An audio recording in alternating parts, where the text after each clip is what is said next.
Greetings survivors and friends, SHADOWFRAX here with your latest slice of rust to keep you regular, and in this week's news we have boat building on the horizon and fart darts. But first, if there's a universal constant, then it's that jungles invariably come bundled with lots of bugs, and so since last week's big jungle update we've had some hot fixes to hopefully squash a few of them, including some improvements to boomerangs and some unspecified but high priority exploit fixes. Sorry if there was anything you were enjoying there. There were some others, such as to stop the jungle AK jumping around when deploying it, dart feathers clipping through hands, and crocs dying in the jungle ponds. You chaps really should stop pooing in those. Think of the wildlife, please. But apart from that, nothing I'd call major. Lots of stuff happening in the commits though. For instance, wallpaper for floors, better known locally as carpet, is being worked on, as well as ceilings, so you'll be able to completely encase yourself with chintz one day. In fact, I think this might be arriving fairly soon, so stay tuned. As mentioned before, the menu's getting overhauled with a new inventory, the permanent store and weekly skin tab being worked on most recently. You've got a convar being added to disable swinging from vines on a server. The Spatially Aware Gentleman Club, as mentioned previously, will make dark interior volumes appear dark when looking into them from outside as well. And in addition, there are branches to fix laser detectors not working properly in certain circumstances, improvements to industrial performance, and a branch called Pedro Art Test with mention of a dog kennel.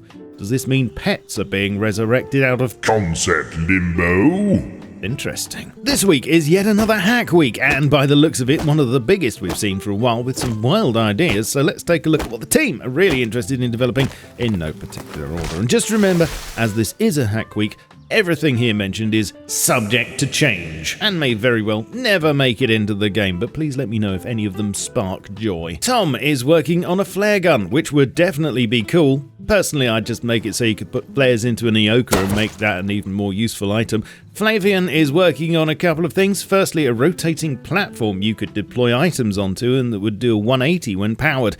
Could be quite useful for vehicles too, I'd imagine. He's also working on something I've wanted for a while, wire snapping, which would work for hoses and pipes too and would enable snapping them to vertical and horizontal whilst pressing shift. Sipiax is working on a spawn all deployables command to spawn one of each in a grid, handy for testing, and I'd certainly say yes to this one. Also, he's working on a command block for admins, which we've had mention of before in Hack Weeks, and somewhat like the generic block-based survival game equivalent, it would be able to execute commands when triggered. Check this out, and remember, art is only placeholder, and this might never happen.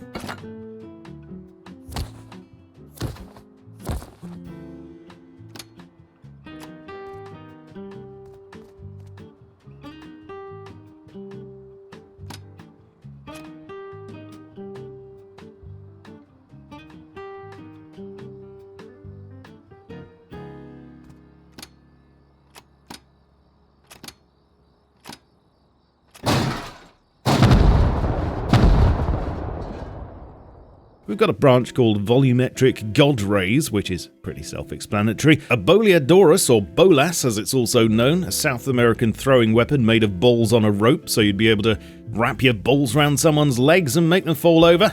Hilarious! And there are some new darts for the blowpipe being fielded. A confusion dart that will reverse a player's movement and swap jump/crouch controls for a bit.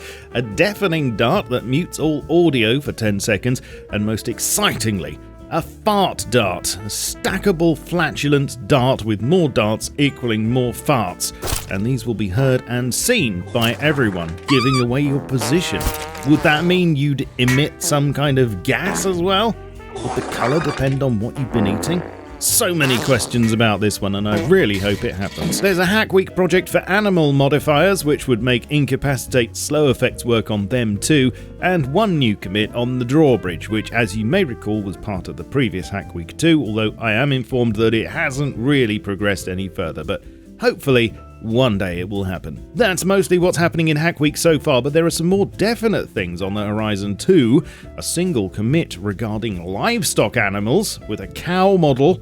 Milk, cheese and beef burgers, here we go. I know a lot of you keep banging on about animal husbandry, so I'm sure you're all utterly delighted to see this one. Let me know in the comments, please. And as mentioned before, the next big content drop might well be the naval update, which has been getting quite a bit of love, including mention of a trawler ship and a floating city. But this week, more has surfaced in the commits with talk of a scientist rib, presumably a scientist patrol boat of some kind, because the ocean is way too safe currently, of course.